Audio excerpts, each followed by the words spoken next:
Hello friends, welcome to Panacea classes. Modern history की series में आप लोगों का स्वागत है। आज हम लोग राष्ट्रीय आंदोलन का जो है दूसरा चरण पढ़ेंगे। बहुत इंपॉर्टेंट चरण है ये। लाला लाजपत राय, ये हम लोगों ने देख लिया था। आज हम लोग देखेंगे 1919 से 1939 तक का चरण हम लोग पूरा देखेंगे। राष्ट्रवादी का जो दौर था वो उसके बारे में हम लोग पढ़ेंगे। तो यहाँ पे जो है सबसे पहले स्टार्ट करते हैं। अब देखिए 1919 से 1939 के बीच में महात्मा गांधी जी बहुत इंपॉर्टेंट रोल प्ले करेंगे। ठीक है, तो इनके बारे में भी हम लोग देखेंगे। तो यहाँ पे 1919 से 1939 तक का चलिए देखते हैं। तो भारतीय राजनीतिक में महात्मा गांधी का आगमन इसमें सर्व प्रमुख रहता है। 1919 का जो मॉन्टेग्यू चेम्सफोर्ड सुधार रहता है, ये भी इसमें मुख्य रहता है। और 1917 की जो रूस की क्रांति रहती है, लेनिन द्वारा सोवियत संघ की स्थापना ने भारतीयों को प्रभावित किया था, ये भी इम्पोर्टेंट रहता है। और प्रथम विश्व युद्ध की समाप्ति पर भारत पर असर हुआ था, जिसने भारत की जो जनता में राष्ट्रवाद को पुनः जीवित कर दिया था। ठीक है, तो ये चीज़ यहाँ पे लिखा गया है, ये भी इम्पोर्टेंट है। महात्मा गांधी के बारे में देख लेते हैं। तो गांधी जी का अगर परिचय देखते हैं तो इनका जन्म जो है 1869 2 अक्टूबर 1869 को होता है पोरबंदर में। ठीक है, और 2 अक्टूबर 2007 को संयुक्त राष्ट्र ने विश्व अहिंसा दिवस घोषित किया था इन्हीं के जन्म दिवस पे। ठीक है, माता इनकी कस्तूरबा गांधी थी, पिता का नाम करमचंद्र गांधी था। ठीक है, इनकी जो प्रमुख रचनाएं थी ये इंपॉर्टेंट हो जाता है। तो सत्य के साथ मेरे प्रयोग की कहानी बहुत अच्छी बुक है, ये आप लोग पढ़िएगा टाइम मिलेगा तो। हिंद स्वराज और गांव स्वराज। ठीक है, और फिर इसके बाद यहाँ पे क्या है, मेरे सपनों का भारत। ठीक, रचनात्मक जो इनके कार्यक्रम, इसका अर्थ और स्थान, ये सब इनके इनकी रचनाएं हैं। ठीक है, नेक्स्ट यहाँ पे है 1915 में गांधी जी ने अहमदाबाद में सत्याग्रह आश्रम की स्थापना की थी, ये इंपॉर्टेंट हो जाता है, जिसे बाद में 1917 में साबरमती नदी के किनारे स्थानांतरित कर दिया गया। तो पहले अहमदाबाद में सत्याग्रह आश्रम इन्होंने स्थापित किया था, जो कि 1917 में साबरमती की नदी के किनारे इसको स्थानांतरित कर दिया जाता है, लाके यहाँ पे स्थापित कर दिया जाता है। गांधी जी ने 1924 में बेलगाम में कांग्रेस का अधिवेशन की अध्यक्षता की थी, तो ये भी इंपॉर्टेंट हो जाता है।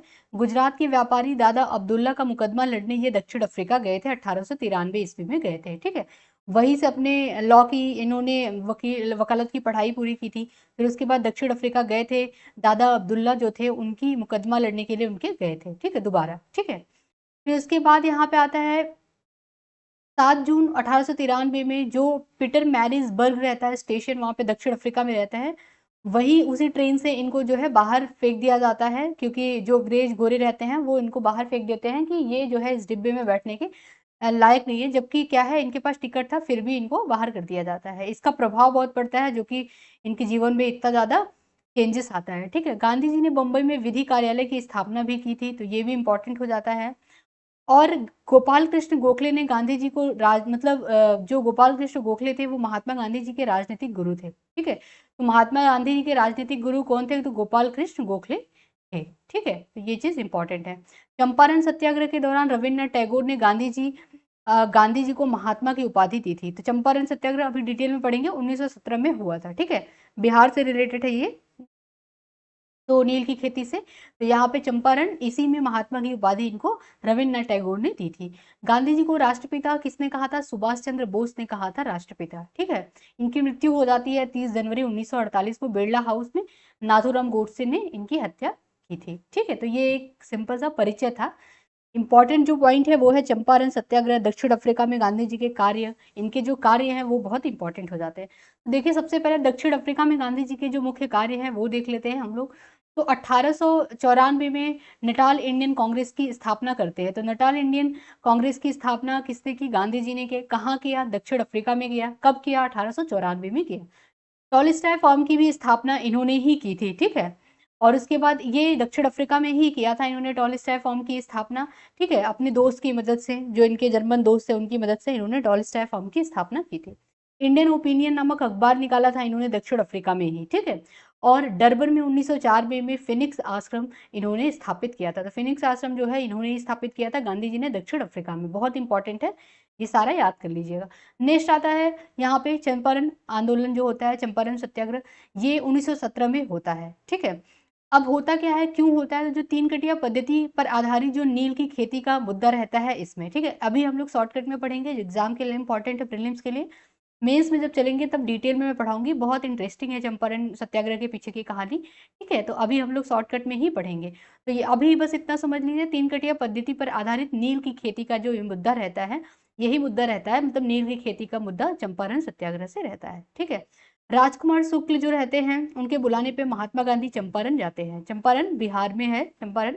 ठीक है, और भारत में सत्याग्रह का पहला जो प्रयोग, तो गांधी जी द्वारा भारत में सत्याग्रह का पहला प्रयोग खुले मंच पे चंपारण जो सत्याग्रह है यही है। ठीक है, चंपारण सत्याग्रह 1917 में होता है। गांधी जी ने अंग्रेजों को तीन कटिया पद्धति की समाप्ति हेतु मनाया, इसमें मान गए थे अंग्रेज, धरना प्रदर्शन पे बैठ गए थे। तो ठीक है, ये बहुत इंपॉर्टेंट है, इसको याद कर लीजिएगा, सन याद कर लीजिएगा, एग्जाम में आता है। यहाँ पे नोट में दिया है कि गांधी जी ने ग्रीन पैम्पलेट किताब में दक्षिण अफ्रीका में भारतीय जो गिरमिटिया मजदूरों की स्थिति का वर्णन किया था। तो ये भी है, इंपॉर्टेंट है, इसको भी याद कर लीजिएगा। फिर नेक्स्ट आता है, उसके बाद चंपारण के बाद आता है खेड़ा सत्याग्रह। खेड़ा सत्याग्रह होता है जून 1918 में, खेड़ा सत्याग्रह होता है। ठीक है, किस लिए होता है, तो भू राजस्व इसमें माफ नहीं करने के मुद्दे पर यह होता है।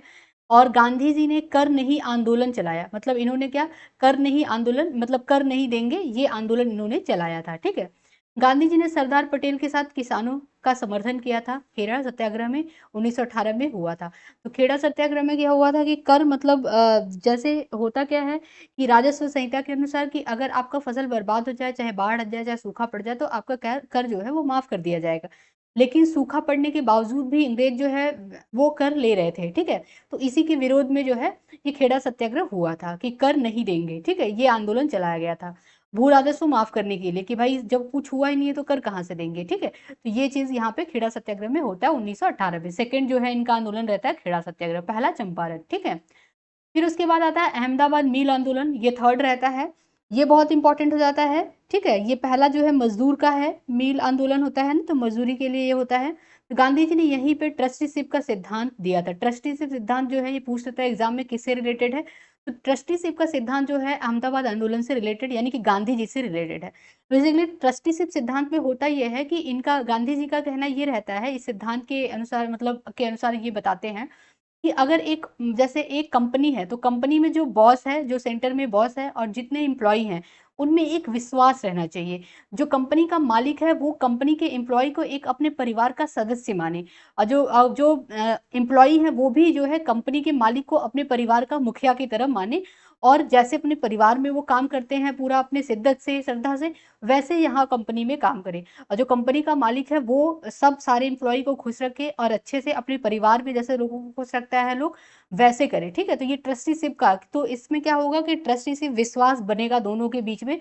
तो जो एम्प्लॉय है, वो जो एम्प्लॉयर है और जो एम्प्लॉय, दोनों लोग बहुत अच्छे से, मतलब ये कंपनी जो है बहुत अच्छे से ग्रो करेगी, ये इनका कहना रहता है। ठीक है, कि एम्प्लॉय बहुत अच्छे से आउटपुट देंगे, यानी कि काम करेंगे, तो कंपनी जो है उसकी ग्रोथ अधिक होगी। ठीक है, ये चीज ट्रस्टीशिप सिद्धांत रहता है। सीधे सीधे एग्जाम में पूछ लेता है ट्रस्टीशिप सिद्धांत जो है किससे रिलेटेड है, तो गांधी जी से रिलेटेड है। ठीक है, अब यहाँ पे अहमदाबाद आंदोलन के बारे में देख लेते हैं। तो मील मालिकों द्वारा प्लेग बोनस समाप्त करने के मुद्दे पर यह आंदोलन चलता है। वो कहते हैं प्लेग बोनस जो मिल रहा था वो समाप्त कर देंगे। नोट इसमें क्या है, गांधी जी पहली बार भूख हड़ताल पे यहीं पे बैठे थे। तो देखिए, दो आंदोलन इन्होंने कर लिया था, चंपारण और खेड़ा, लेकिन पहली बार भूख हड़ताल पे बैठे थे ये अहमदाबाद मील आंदोलन में। ठीक है, अहमदाबाद आंदोलन में। फिर क्या होता है, इस आंदोलन के दौरान गांधी जी ने प्रोफेसर जो आनंद शंकर ध्रुव को मध्यस्थता हेतु आर्बिट्रेटर पेश किया था। तो इनको मध्यस्थता के लिए आर्बिट्रेटर इनको पेश किया था, प्रोफेसर ध्रुव आनंद शंकर ध्रुव को। ठीक है, ये चीज है। गांधी जी ने अनसुईयाबेन शंकरलाल बेकर के साथ मिलकर अहमदाबाद टेक्सटाइल लेबर एसोसिएशन 1920 में इसकी स्थापना की। ये बहुत इंपॉर्टेंट हो जाता है कि अहमदाबाद टेक्सटाइल लेबर एसोसिएशन की स्थापना किसने की, महात्मा गांधी जी ने की। कब की, 1920 में की। ठीक है, कि भारत का सबसे पुराना टेक्सटाइल मजदूर संघ है। तो यही जो अहमदाबाद टेक्सटाइल लेबर एसोसिएशन है, ये सबसे पुराना मजदूर संघ है। ठीक है, तो ये चीज है, इंपॉर्टेंट है। फिर उसके बाद नेक्स्ट आता है, अब देखिए यहाँ पे रोलेट एक्ट आता है। फिर उसके बाद रोलेट एक्ट 1919 में आता है, फरवरी 1919। तो अभी तक हम लोगों ने पढ़ा चंपारण 1917, खेड़ा आंदोलन जून 1918। फिर उसके बाद फरवरी में आता है, देखिए उस पहला के बाद दूसरा नंबर ये आएगा फरवरी 1918, फिर उसके बाद जून आएगा ना, तो तीसरा नंबर पे खेड़ा आएगा। ठीक है, ये चीज याद कर लीजिएगा, एग्जाम में आता है। तो दूसरा ये है और तीसरा जून 1918 खेड़ा है। ठीक है, फिर आता है रोलेट एक्ट 19 ये चौथा। रोलेट एक्ट फरवरी 1919 में आता है। इसमें क्या होता है, 1917 में सिडनी रोलेट की अध्यक्षता की समिति में की सिफारिश पर ये रोलेट एक्ट आता है। वायसराय कौन रहते हैं उस टाइम, लॉर्ड चेम्सफोर्ड रहते हैं वायसराय। काला कानून इसको कहा जाता है रोलेट एक्ट को। 19 मार्च 1919 को ये लागू होता है, 39 वर्ष के लिए ये लागू होता है। इस कानून को बिना वकील, बिना अपील तथा बिना दलील का कानून भी कहा जाता है। किस कानून को बिना वकील, बिना अपील और बिना दलील का कानून कहा जाता है, तो रोलेट एक्ट को कहा जाता है। इंपॉर्टेंट है, याद कर लीजिएगा। रोलेट कमेटी को जो है वो सैडसन कमेटी भी कहा जाता है, ठीक है। भारत का प्रथम जन आंदोलन रोलेट एक्ट आंदोलन था। तो भारत का प्रथम जन आंदोलन क्या था, रोलेट एक्ट आंदोलन था। इसी के बाद फिर उसके बाद यहाँ पे विरोध स्वरूप जो इस्तीफा की उपाधि, अब देखिए होता क्या है, जलियांवाला बाग हत्याकांड होता है। कैसे होता है, ये जो इसी के विरोध में लोग बैठते हैं, रोलेट एक्ट के विरोध में, ठीक है। और जो सैफुद्दीन किचलू रहते हैं, ठीक, उन नेता, उनको सत्यपाल और सैफुद्दीन किचलू को जेल में डाल दिया जाता है। तो उनके विरोध में भी कि उनको जेल में क्यों डाला गया, तो उसके लिए क्या है, जुलूस मतलब निकाला जाता है और लोग बैठते हैं एक जगह, ठीक है, जलियांवाले बाग में ये लोग बैठते हैं। तो वहीं पे जो है जनरल डायर द्वारा ये लोगों की हत्या, गोली चलवा दी जाती है, तो बहुत लोग की मृत्यु हो जाती है, ठीक है। तो देखिए यहाँ पे जलियांवाला बाग हत्याकांड 13 अप्रैल 1919 को होता है। अब देखिए होता क्या है, पंजाब के नेता सैफुद्दीन किचलू और सत्यपाल की गिरफ्तारी के विरोध में जलियांवाला बाग में सभा बैठाई जाती है। फिर जनरल, अब होता क्या है इसमें कि फिर जनरल और डायर द्वारा गोली चलवाया जाता है इन्हीं लोगों पे, ठीक है। पंजाब का जो lieutenant governor Michael Dyer Dyer था उस टाइम, इसकी हत्या जो है उधम सिंह ने किया। और अन्य नाम जो है उनके राजा मोहन सिंह आजाद, ये लोग भी थे, ठीक है। माइकल डायर की हत्या 13 मार्च 1940 को लंदन में इनकी हत्या कर दी गई थी, ठीक है। अब जो यहाँ पे है, व्हाइट वॉशिंग बिल को अंग्रेज अधिकारियों को बचाने हेतु सत्य सरकार द्वारा पारित किया गया था। ये चीज भी इंपॉर्टेंट है, याद कर लीजिएगा कि यहाँ पे जलियांवाला बाग हत्याकांड अगर आप याद कर रहे हैं तो ये याद कीजिएगा कि पंजाब में सैफुद्दीन नेता जो के नेता थे, सैफुद्दीन किचलू और सत्यपाल, इनकी गिरफ्तारी के विरोध में ये बैठा था सभा। और उसके फिर जनरल डायर, उस वो क्या किया, उसने गोली चलवा दिया, बहुत लोगों की मृत्यु हो गई थी, ठीक है। फिर उसके बाद यहाँ पे क्या होता है, उसके जब ये सब हो जाता है कांड, तो हंटर कमेटी का गठन किया जाता है। इस कमेटी के जो सदस्य रहते हैं वो रहते हैं चिमनलाल सीतलवाड़, और चिमनलाल सीतलवाड़ एक ही में है। और जस्टिन रस्किन रहते हैं, राइस सर और जॉर्ज बेरो और सर थॉमस स्मिथ, ये लोग जांच करने के लिए ये कमेटी बैठती है। फिर यहाँ पे जो माइकल डायर रहते हैं, जनरल डायर, इनकी हत्या कर दी जाती है। पंजाब के लेफ्टिनेंट गवर्नर डायर था माइकल डायर, इसकी हत्या उधम सिंह ने की थी। कहाँ पे की था, लंदन में कर दिया था, ठीक है। तो ये चीज इंपॉर्टेंट है क्योंकि वो उसके बाद लंदन चले जाते हैं। इसके विरोध में जो इस्तीफा और उपाधियां जो त्यागी गई वो भी देख लेते हैं। तो महात्मा गांधी ने केसर हिंद की उपाधि, जो कि अंग्रेजों द्वारा उनसे उनको मिला था, उन्होंने जलियांवाला बाग हत्याकांड के बाद त्याग दिया था, ठीक है। जमनालाल बजाज ने राय बहादुर की उपाधि को लौटा दिया था। और इस हत्याकांड के समय पंजाब में चमनदेव के नेतृत्व में डंडा फौज जो है वो बनाया गया, ठीक है। शंकर नायर ने वायसराय की कार्यकारिणी परिषद के सदस्य से इस्तीफा दे दिया था। ये चीज इंपॉर्टेंट है, कार्यकारिणी परिषद से सदस्य किस सदस्य मतलब के सदस्य से इस्तीफा दिया था, शंकर नायर ने दिया था, ठीक है। रविन्द्रनाथ टैगोर ने सर की उपाधि वापस लौटा दी थी जलियांवाला बाग हत्याकांड के बाद। कांग्रेस ने इस घटना की जांच हेतु मदन मोहन मालवीय की अध्यक्षता में समिति बनाई। सदस्य थे मोतीलाल नेहरू, महात्मा गांधी, सी आर दास, ठीक है, चित्तरंजन दास, तैयब जी, जयकर आदि इसके सदस्य थे, ठीक है। तो ये इंपॉर्टेंट है, ये सारे इंपॉर्टेंट है, चंपारण से लेकर के आपका जलियांवाला बाग तक पूरा याद कर लीजिएगा, सन याद कर लीजिएगा, क्या क्या घटनाएं हुई ये चीज याद कर लीजिए। फिर जब जलियांवाला बाग हत्याकांड होता है तो उसी के विरोध में गांधी जी लेकर के आते हैं असहयोग आंदोलन की। अब हम सहयोग नहीं करेंगे, ठीक है, असहयोग आंदोलन आता है। अब यहाँ पे पूरा सन वाइज याद करते चलिए। तो 1919 में 13 अप्रैल 1919 में क्या होता है, जलियांवाला बाग हत्याकांड होता है। फिर उसके बाद ये 13 अप्रैल में होता है। फिर अक्टूबर में क्या होता है, कमेटी बैठती है, ठीक है। अक्टूबर में हंटर कमेटी की स्थापना होती है। फिर कांग्रेस की भी कमेटी जो है वो बैठती है ये देखने के लिए, जांच पड़ताल के लिए। फिर उसके बाद असहयोग आंदोलन प्रारंभ होता है 1 अगस्त 1920 को। ये पूरा डेट के साथ याद कर लीजिएगा, 1 अगस्त 1920 को असहयोग आंदोलन प्रारंभ होता है, ठीक है। किसमें, रोलेट एक्ट, जलियांवाला बाग हत्याकांड और खिलाफत के मुद्दे पर गांधी जी द्वारा 1 अगस्त 1920 को ये प्रारंभ किया जाता है असहयोग आंदोलन।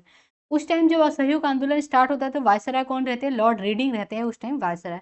आंदोलन के दौरान गिरफ्तार प्रथम व्यक्ति कौन रहते हैं, मोहम्मद अली जो है प्रथम व्यक्ति जो कि आंदोलन के दौरान गिरफ्तार हो जाते हैं, ठीक है। आंदोलन के दौरान वकालत छोड़ने वाले जो प्रमुख लोग रहते हैं, मोतीलाल नेहरू, जवाहरलाल नेहरू, चित्तरंजन दास, राजगोपालाचारी और सैफुद्दीन किचलू, ये लोग क्या रहते हैं, ये आंदोलन के दौरान जो है वकालत छोड़ देते हैं, ठीक है।